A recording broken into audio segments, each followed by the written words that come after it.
Halloween bread that's known here in Ireland as barmbrack. It's known in other countries as tea bread, but here in Ireland we call it barmbrack. It was originally eaten at the first day of Lunasa, which is the first day of autumn, but in later years it's become more to be eaten at Halloween. Now it's a dark bread that was originally yeast risen, but now with baking powder and eggs and what have you, that replaces the yeast, so it in turn makes it a much faster bread to make. So I'm going to show you the basics of it. It's a very simple bread to put together. There's nothing difficult about it at all.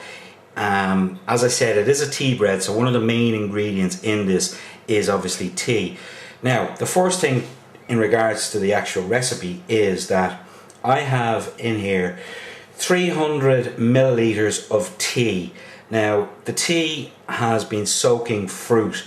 Now, there's 50 grams of sultanas, there's 375 grams of dried candied fruit, and we also have a handful of raisins in here as well. Nothing, the raisins are optional, it's just that I like them. So, but these have been soaking, I left these soaking overnight in the tea. But if you're going to make this and you want to speed the process up a little bit, you need to leave the fruit soaking for a minimum of 2 hours in the tea. This, as I said to you, it's a tea bread, so this is the important part of it. So now we've got 300 grams of self-raising flour. We have 2 eggs. I've got a small amount of butter that I'm going to use to butter the cake tin with. I've got a teaspoon of mixed dried spice, and I have 2 teaspoons of baking powder. Now the first thing that I'm going to do is I'm obviously going to be putting the flour in, but what I want to do is, before I do any of that, is I'm going to sift it in. Now I want to add the mixed spice, and I want to add the baking powder as well. Now the reason that I'm going to sieve them in is I don't want any lumps of flour to be caught up in the cake batter itself. Reason being is because when it cooks, the flour lumps will still be there. So what I'm going to do now is I'm going to start sifting this in.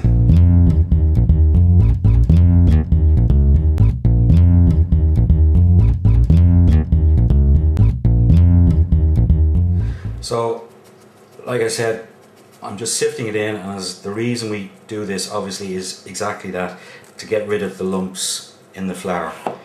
So I'm just going to finish off adding the remaining flour, and keep sifting like so.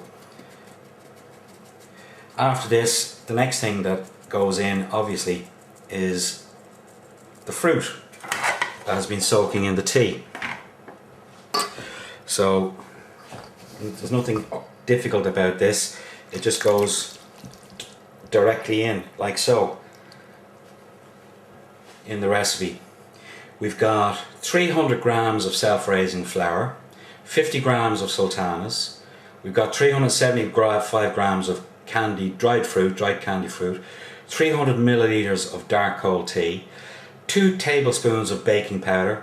We're going to have 2 lightly beaten eggs, a teaspoon of mixed spice, and the other thing is 125 grams of brown or demerara sugar. Now we mixed the sugar with the tea and the fruit and left the whole lot soaking overnight. Now the next thing is to do the 2 eggs and add those into the mix as well. So we want these eggs lightly beaten.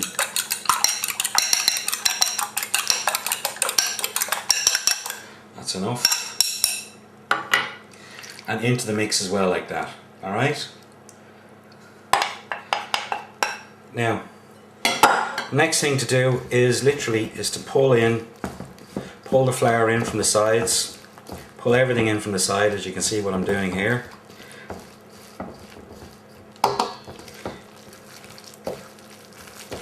Now this is as easy as it gets. There's nothing difficult about this at all. Just make sure that you get rid of all the dry flour. You can see here that I'm still pulling up some dried flour from the bottom. You want to just make sure and get rid of all of that. Alright?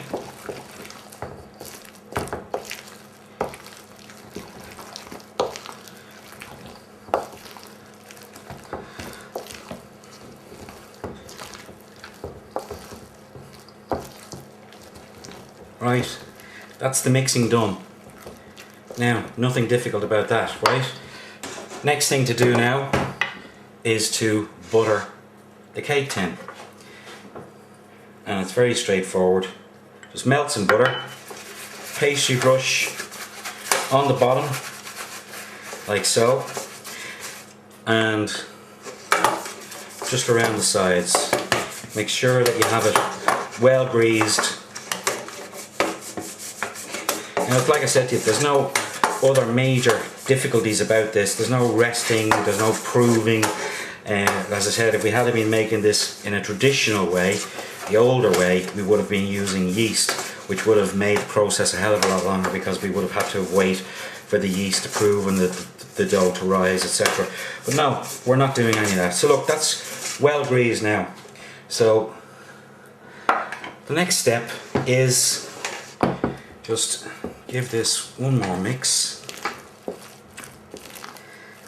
as you can see, and then get the batter into the cake tin. Right, that's done. So now the next thing is just to spoon it around the sides, flatten it out. I want to wipe off these excess drops and drips that are around the cake, because what's going to happen is, put them into the oven like that, all that's going to happen is they're going to burn. So I'm just going to get that sorted now. Now that's it, we're ready to go. Now a lot of people say as well, do you not line the tin? Do you not, put paper up the sides or anything like that? No, it's not necessary. The reason being is because it's not a heavy batter and it's not going to take long to cook. Now this is going into the oven. Now it's going to go in for about 50 to 55 minutes. At the 45-minute mark, we're going to take it out and we're going to give it a skewer test, which basically means that we're going to insert the skewer down into the center. If it pulls out dry, what I mean by that is that there's no cake batter attached to the skewer, well then it's cooked. If not, it goes back in and finishes off cooking for another about 10 minutes. So now this is going into the oven at 175 degrees centigrade. Now I'm putting this into a fan oven. If you're using a traditional oven, electric oven, put it in at the 180 degrees centigrade. But because it's a fan oven, I'm putting it in at 175. Now that's 350 degrees Fahrenheit and it's also gas mark 4. So, going to go in, we're going to take this out and look at it at 45 minutes, and when I'm ready to do that, I'll bring you back.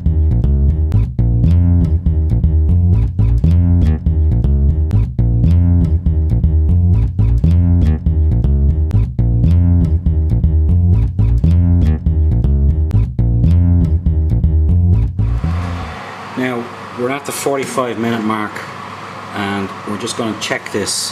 Now what I said to you before about the skewer, so what I mean by this is get a skewer or a knife will do and just insert it down into the center like this, okay, and then just pull it out and you can see that skewer is pulled out clean. Alright, there's no wet cake batter sticking to it. I'll try another part, and again, and one more in at the side like that, in at an angle. Okay, that skewer has come out clean. So the next thing to do now is take this out of the oven, let it cool in the tin for about 10 minutes before we tip it out onto our wire rack, and then wrap it in a clean dry tea towel, just to let it steam itself back to room temperature again. Okay, so that's this part done, so let's get on with the next one. Now the cake has been cooling for about 10 minutes, so the first thing that I want to do is I'm just going to release the tin. Now I also want to run a knife around the outside of the cake, just to make sure that any of the areas that may have stuck on the inside are loosened up.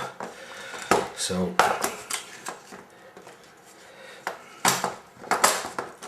okay, so now I just want to get a cloth underneath this and pull it down and release it. So there is the cake out of the tin. Now the next thing that I want to do is I'm going to put this onto a cloth, because like I said to you, I want this to come to room temperature in a cloth, and you can see that it's nice and brown underneath and nicely coloured all around. So now that's the brack or tea cake. Now remember one thing as well, a traditional way of doing this in Ireland was that you would get this was traditionally for children as well, and trust me with this, kids love this bread. You would get small little surprises like some money, some coins, or a small little piece of jewellery or something like that, and you would wrap it well in greaseproof paper and put it into the batter, so that when a slice was cut, that a child would get a piece of the brack, and as they were eating they would discover a small piece of greaseproof paper wrapped up with a little surprise inside. So that was part of the thrill as well for children.